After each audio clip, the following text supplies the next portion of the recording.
sebuah berita sekaligus akan kita kaji bersama terkait dengan tragedi KM 50, di mana putusan pengadilan, tanda kutip saya beri nama pengadilan dagelan, atas tragedi KM 50, tapi ada keputusan menarik di mana hakim memerintahkan agar mobil 6 syuhada dikembalikan kepada pemiliknya. Nah, kemudian para pengacara kita terus bekerja, sehingga dengan demikian kalau itu benar adanya seperti itu, berarti memang putusannya itu tidak bisa dipidana. Ya, istilah bahasanya terbukti melakukan perbuatan yang didakwakan, tetapi tidak bisa dipidana. Ya, bukan tidak ada pidana loh ya. Terbukti melakukan tidak pidana, tapi dia tidak dipidana. Nah, yang menjadi masalah adalah perdebatan kita mungkin mengenai hal ini adalah benar nggak bahwa dia adalah memiliki alasan untuk melakukan pembelaan terpaksa atau pembelaan terpaksa yang melampaui batas. Akhirnya kemarin malam berhasil mengambil kembali mobil 6 syuhada.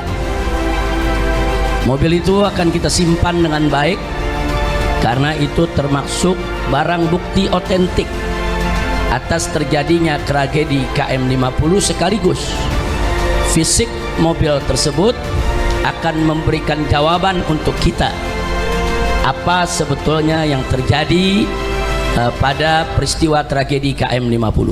Saya mau sampaikan ya ikhwan, mobil 6 syuhada yang hari ini ada di hadapan kita semua, yang hari ini ada di tempat kita ini fisiknya saudara, insya Allah akan kita simpan dengan baik sampai keadilan ditegakkan.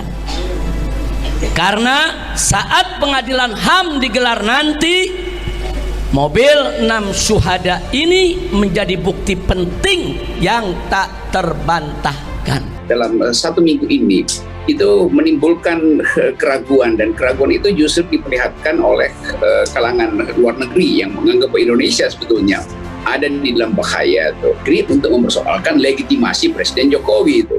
Karena dianggap Presiden Jokowi tidak peka atau minimal tidak mampu untuk mencegah pelanggaran HAM.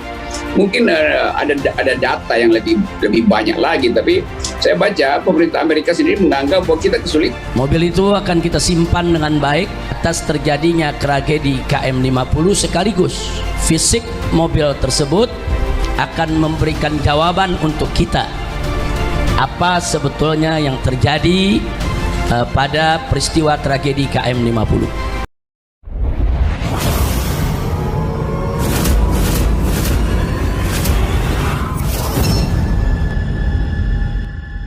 Di Hari Pahlawan, Habib Rizik sebut 6 syuhada KM 50 adalah pahlawan revolusi akhlak. Di Hari Pahlawan yang diperingati setiap Kamis 10 Oktober 2022, Habib Rizik Syihab turut menyampaikan ucapan selamat Hari Pahlawan. Dalam kesempatan ini, ex-pimpinan FPI itu kembali menyinggung tragedi pembantan 6 laskar FPI di Tol Cikampek KM 50.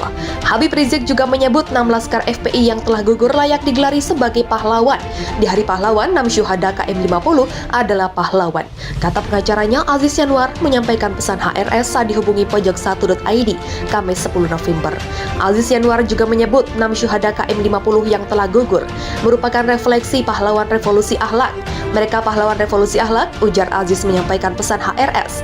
Di Hari Pahlawan ini, Aziz Yanuar juga menegaskan pihaknya tetap akan mengungkap otak di balik tragedi berdarah di KM 50 itu. Kami akan kejar terus para pecundang geng KM 50 yang menculik, menyiksa, dan membantai para pahlawan revolusi akhlak, tegasnya. Tak hanya itu, kata Aziz Yanuar, pihak berjanji bila di dunia aktor pembantai 6 laskar FPI tak terungkap, maka di akhirat kelak pihaknya akan mengejar pelaku pembantai 6 syuhada. Kami akan kejar dari dunia hingga akhirat, tegasnya.